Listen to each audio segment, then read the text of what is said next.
ব্যস্ততার যুগে একে অপরের সাথে দেখা সাক্ষাৎ প্রায় উঠেই গেছে ধরতে গেলে। তবে এইসব ছোটোখাটো অনুষ্ঠানে যদি অংশগ্রহণ করা যায়, আত্মীয় পরিজন বন্ধু বান্ধব কত না কত লোকের সাথে আবার অনেক দিন বাদে বাদে দেখা হয়, বেশ মজা হয়। গুড মর্নিং, সুপ্রভাত। কেমন আছো পরিবারের সবাই? আশা করি সবাই ভালো আছো। সোমালিস ক্রিয়েটিভ ব্লগে আর একটা ফ্রেশ ব্লগে তোমাদের সবাইকে ওয়েলকাম। আগের দিন যেখানে ব্লগটা শেষ করেছিলাম, আজ ঠিক সেখান থেকেই আবার শুরু করেছি। মায়ের আরতি চলছে, পুজোর পাঠ কিন্তু অনেক দূর এগিয়ে গেছে। এটা হচ্ছে আরও একটা রিচুয়াল। মায়ের কাছে মনস্কামনা পূর্ণ হলে নারকেল ফাটিয়ে সেটা উৎসর্গ করা হয়। হ্যাঁ, এটা তো অনেক আগে অনেক হতো, পুরো ভর্তি হয়ে যেত, বড় বড় 2 বালতি নারকেল হতো, সবাই ফাটাতো। এখন অনেক কমে গেছে। এখন জানো তো 7টা সাড়ে 7টা বাজে, হোম শুরু হবে, জোগাড় যন্ত্র চলছে। তো মোটামুটি ওই জন্য কে হোমে বসবে সেই সব হিসেব হচ্ছে। আসলে এটার কারণ হচ্ছে, আমিও জানতাম না ব্যাপারটা, হোম যতক্ষণ চলে তার সামনে থেকে নাকি উঠে যেতে নেই।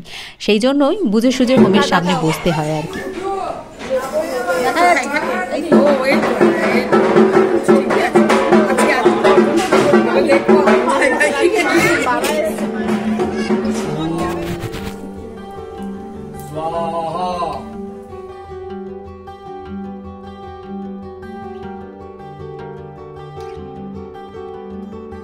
ওদিকে হোম শুরু হয়েছে আর এদিকে শুরু হয়েছে প্রদীপ প্রজ্বলন। 108টা প্রদীপ জ্বালানো হয় মায়ের পুজোয়।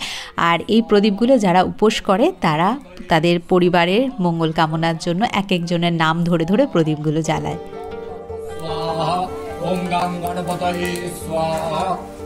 হোমের আগুন এত সুন্দর উঠেছিল কি বলবো, সামনে যারা আমরা বসে আছি তারা আমরা বুঝতে পারছিলাম না, এত তাপ বুঝতেই পারছো তোমরা দেখে।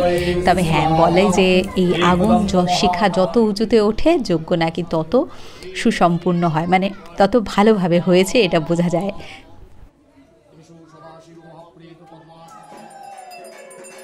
এখানে উপরে যাদেরকে দেখতে পাচ্ছ সবাই উপসী, আর সবাই মিলে যাতে সুষ্ঠুভাবে পুজোটা করতে পারে, জায়গাটা তো কম, সেই জন্য এই ব্যবস্থা। দেখো আমরা সবাই একে অপরকে ধরে দাঁড়িয়ে আছি, আর এরকম করে গোল গোল করে ঘুরে তারপরে দেওয়া হবে, 3 বার ঘোরা হবে, তারপরে আহুতি দেওয়া হবে আর কি, যজ্ঞে যে আহুতিটা দেওয়া হয়।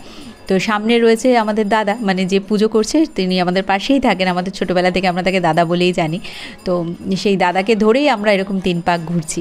আর এমনকি যজ্ঞের যে আগুনটাকে ঠান্ডা করা হয়, শান্ত করা হয়, তার জন্য যে দুধ দেওয়া হয় সেটাও কিন্তু ঠিক একই প্রসেসেই করা হয়, যাতে কারোর কোনো অসুবিধে না হয়। যারা উপোস করেছে প্রত্যেকেই যেন মায়ের পুজোটা সুষ্ঠু মতো সম্পন্ন করতে পারে। এই পুজোটা অনেকটাই কঠোর এবং অনেকটাই নিষ্ঠা মেনে করতে হয় বলে তাই আমরা সচরাচর বাইরে যেতেও পারি না। নিচে কিন্তু অলরেডি ওখানে খাওয়া দাওয়া সব চালু হয়ে গেছে। তো পুজো কমপ্লিট হতে আমি নিচে এসে ছোট্ট একটু ক্লিপ নিয়েছিলাম। তবে হ্যাঁ, বেশি কিছু শেয়ার করতে পারিনি। যে কী আইটেম হয়েছিল সেটা বলে দিই। খিচুড়ি হয়েছিল, আলুর দম হয়েছিল, 5 মিশালি সবজি হয়েছিল, পায়েস হয়েছিল, আর বেগুনি হয়েছিল।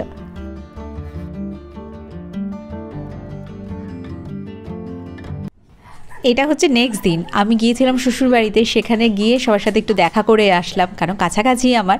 তো সেখানে গিয়ে একটু ছোট্ট করে হোলিও খেলা হয়ে গেল আমাদের, যেহেতু আমরা হোলিতে থাকছি না। আসলে আমার কি মনে হয় জানো তো, আনন্দ করবার জন্য কোনো তিথি উৎসব এসবের দরকার পড়ে না, শুধু মনের ইচ্ছাটার দরকার পড়ে, ঠিক কি না? যাকে আজকের ব্লগটা তোমাদের কেমন লাগছে অবশ্যই কিন্তু কমেন্ট করে বলো, কারণ আজ 2-3 দিন মিলে ব্লগ হয়েছে। কি বলো তো, কোথাও ঘুরতে বেড়াতে গেলে না ব্লগ করাটা ঠিক হয় না। আর আমি এতদিন পর যাই, প্রায় 6 মাস পর মনে বাড়ি গিয়েছি। তো এতদিন পর যখন যাই তখন গিয়ে পরিবারের সবার সাথে সময় কাটাতে, মজা কাটাতে করতেই সময় চলে যায়, আর তখন আর ব্লগ করার কথা মাথায় থাকে না। তো ওই 3-4 দিন মিলে ছোট ছোট একটু ক্লিপ তোমাদের সাথে শেয়ার করলাম। গালে গালে গালে দাও, গালে। হ্যাঁ, এ বাবা, চশমার মধ্যে দিচ্ছে। সে মোটামুটি কালার এনে দাদানকে মাখিয়েছে, আমাকে মাখিয়েছে, দাদাদের মাখিয়েছে। হোলি নেক্সট দিন, কিন্তু তার আগেই আমাদের হোলি পর্ব শুরু হয়ে গেছে 2 দিন আগে থেকে। নেক্সট দিন মর্নিং, এটা জানলাটা দেখে বুঝতেই পেরে গেছো আমার সেই শখের উইন্ডো গার্ডেন। বাড়ি ফিরে গেছি। তো সকালবেলা উঠেই জানলাটা খুলেই আগে দেখা তারা কেমন আছে। বাড়ির লোকের থেকে খবর নেওয়ার থেকে আমি ওদের আগে খবর নিই, ওরা কেমন আছে। সকাল সকাল উঠেই আগে জানলাটা খুলে দেখছি সবাই ঠিকঠাক আছে তো। ঘর ভর্তি কাজ পড়ে আছে, এ বলে আমায় দেখ, সে বলে আমায় দেখ, কিন্তু চোখ বন্ধ করে কোনো রকম বাসি ঘরদোর পরিষ্কার করে চলে এসেছি আগে ঠাকুর ঘরে। অনেক দিন এখানে হাত পড়েনি, আজ আবার দোল আছে, সেই জন্য সুন্দর করে থালাটা সাজিয়ে নিয়েছি ফুল দিয়ে।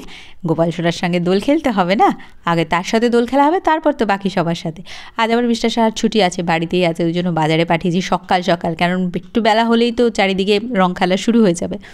ওই জন্য আগে গিয়ে বাজার থেকে 2-3 রকমের রং, মানে আবির নিয়ে এসছে। রং তো আর এখন খেলা হয় না, আগে আগে হতো রং খেলা, সেসব সময় গেছে। এখন এই আবিরই বাবা ঠিক আছে, কেন রঙের মধ্যে যা কেমিক্যাল, তার থেকে বরঞ্চ এই আবিরই ভালো। আবার আবিরে যে রং থাকে না সেটা বলা ভুল হবে, কিন্তু আমাকে যে মাখিয়েছিল সেই আবিরের রং কিন্তু আমার উঠতে 2 দিন সময় লেগেছে। যা সে কথা পরে আসছি, আগে গোপাল সোনার সাথে আবিরটা খেলা হয়ে যাক।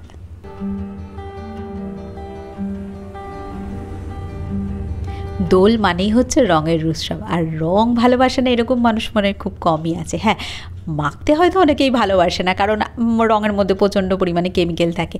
আগে আগে মানুষ এসব ভাবতো না, কিন্তু রং অত ক্ষতিকরও ছিল না, তখন তো চুবিয়ে চুবিয়ে রং মাখা হতো। আমাদের ছোটোবেলার কথা, ওরে বাবারে, আমরা যতটা না খেলেছি, আমাদের মা কাকিমাদের দেখেছি খেলতে, কাদা দিয়ে পাক দিয়ে সে এক রং খেলা দেখেছি। সেসব এখন কিছুই নেই, এখন তো সব আবিরেই খেলা হয়, তাও আবার অনেকে খেলতে বেরোয় না।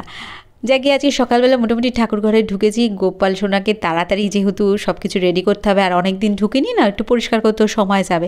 তারপরে রং মাখানোর পর গোপাল সোনাকেও তো ভালো করে স্নান করে আবার পরিষ্কার করে রেখে দিয়ে আসতে হবে। তো সেই সব মিটিয়ে এবার চলে এসেছি আমাদের নিজেরা একটু ছোট্ট ছোট্ট অল্প অল্প করে নিজেরাই খেলেছি সকাল সকালে আর কি। এখন তো খুব বেলা হয়নি, আর দেখা যাক বেলার দিকে কেউ বেরোয় কি না। আমাদের এখানেও কিন্তু লকডাউনের আগে সবাই মিলে বেরোতাম, মানে তাড়াতাড়ি রান্নাবান্না করে নিতাম, 11টার দিকে পাড়ার সব বৌদিরা মিলে বেরোতাম, বেশ মজা হতো তখন। কিন্তু এখন সেভাবে আর কেউ বেরোয় না। যাই হোক, দেখা যাক এবার কি হয়, গত বছর তো কেউ বেরোয়নি। আমরা যখন ছোটো ছিলাম তখন আমার মনে আছে আমাদের মার্চে অ্যানুয়াল পরীক্ষা হতো, আর মা বেরোতে দেবে না রং খেলতে, কারণ পরীক্ষা চলতো না, ছুটি থাকতো, চলতো মানে কি হয়তো 1-2 বাকি আছে এরকম থাকতো আর কি। মা দোল খেলতে বেরোতে দেবে না, আর আমরা ওয়েট করতাম জানলার ফাঁকা দিয়ে কে আসছে, কে একবার ডাকতে আসে। সুযোগের অপেক্ষায় থাকতাম, মার ভয়ে বেরোতে পারতাম না, কিন্তু সুযোগের অপেক্ষায় থাকতাম, কে একবার এসে ডাকবে বা জোর করে একটু টেনে বের করে নিয়ে যাবে। সেই সব দিনগুলো কিন্তু দারুণ মজার ছিল, তাই না? আজকাল আমাদের ছেলেমেয়েদের ঠেলে ঠেলে বের করতে হয়, যা রং খেলতে যা। আর আমাদের ডোডুবাবুও দেখেছো একটুখানি আবির লাগে, যে পুরনো গ্যাসটা হয়ে গেছে খারাপ অনেক দিন ধরে, তাই একটা নতুন গ্যাস ছিল আগে থেকে, সেটাকেই বার করা হলো। আজকে দোল পূর্ণিমার দিনই উদ্বোধন। নতুন গ্যাসটা ওদিকে রেডি হচ্ছে, আমি পুরনো গ্যাসেই রান্নাবান্না চাপিয়ে দিয়েছি। কারণ কি বলতো, আজকে এই দোলের দিনে না ওই 11.5 দিন ধরে রান্নাঘরে বসে থাকতে ঠিক মন মানছে না, তো কতক্ষণ একটু হাতটা ফাঁকা হবে সেই চেষ্টা, তাই জন্য চটপট রান্না চাপিয়ে দিয়েছি। আর আজকে যেহেতু পূর্ণিমা আছে, তাই নিরামিষই রান্নাবান্না হবে। মিশা সাহাকে একটু পনির আনতে বলেছিলাম, পনিরও নিয়ে এসছে, তো চটপট দুদিকে দুটো বসিয়ে দিয়েছি। আর এদিকে দেখো গ্যাসও প্রায় রেডি হয়ে এসছে। আর এই ওভেনটা না আমাদের কেনা নয়, গিফটে পাওয়া আর কি, তো ছিল যেহেতু, তো সেই জন্য শুধু খারাপটাকে গুতিয়ে রান্না করাচ্ছে, আছে যখন সেটাকে ইউজ করাটাই ভালো, বরঞ্চ ওটাকে সারিয়ে আবার রেখে দেবো। এই দেখো এখন কিন্তু নতুন গ্যাসে রান্না হচ্ছে, একদিকে বসিয়েছি দুধ, কারণ কি বলতো নতুন জিনিসটা একটু মিষ্টান্ন দিয়ে শুরু করলেই বেশি ভালো হয় আর কি, সেই কারণে। পাশের বাড়িতে এক দাদাদের নিজেদের কিছু অনুষ্ঠান হচ্ছিল, তো ওখানে সবাই মিলে দোল খেলছিল, আমাদের ছেলেদেরকেও ওখানে ডেকেছিল। তো আমরা কিন্তু নিজেরাই সউদ্যোগে চলে গেছি, কারণ কি জানো তো, আনন্দ ফুর্তি করার জন্য আমার মনে হয় ইচ্ছেটাই বড় দরকার। কে ডাকলো না সেটা নিয়ে বড় মাথা না ঘামালেও চলে, নিজেকে আনন্দ করতে হবে, আনন্দ করার জন্য লোকজন খুঁজে নিতে হবে, আমি তো এটাই মনে করি। তো সবাই মিলে গিয়ে বেশ কিছুক্ষণ একটু আবির টাবির খেলে হইচই করে আবার চলে এসেছি বাড়িতে। তোমরাও দোলটা কেমনভাবে এনজয় করলে আমাকে অবশ্যই কমেন্টে জানিও। আজকের ব্লগটা এখানে শেষ করছি, ভালো লাগলে লাইক, কমেন্ট আর সাবস্ক্রাইব করো।